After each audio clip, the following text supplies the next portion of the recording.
Oya sikia. Unajua siku zote katika maisha hakuna mwanaume anayependa mwanamke mbishi.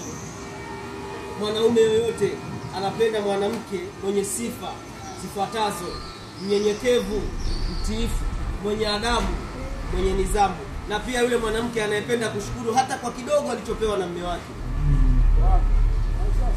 Lakini kwa saizi tunaangalia mifumo inabadilika kutokana na uharibifu wa vijana wanavyoharibiwa na vishangazi.